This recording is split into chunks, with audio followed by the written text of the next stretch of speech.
En algún momento, no sé de cuándo, decidimos que queríamos trabajar con mujeres de diferentes edades. En un momento pensamos en que iban a ser personas mayores, ¿no? Solo adultos o adultas, porque al principio era una cosa más mixta, ¿no? Y llegó el momento en el que decidimos que queríamos trabajar con hijas, madres, maestras i alumnes. És que vam fer un taller amb les nostres mares prèvia...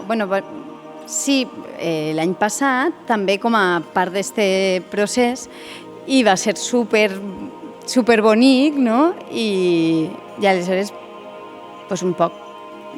Ahir vam gestar el vincle mares-filles i aleshores vam anar un escaló cap a darrere y también vam incloure a les nostres filles. Sí, también, como seguimos hablando de este legado, de la herencia que nos dejamos entre nosotras,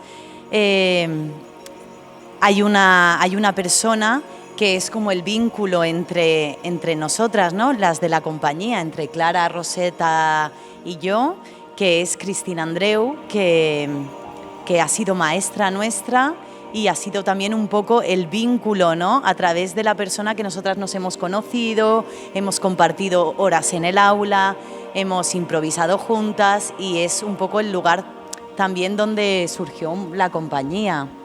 Entonces también quisimos como rescatar a Cris, que hace tiempo que no está en los escenarios, y pues embarcarnos con ella en este viaje. És un superdisparador, no?, també treballar amb Cristina.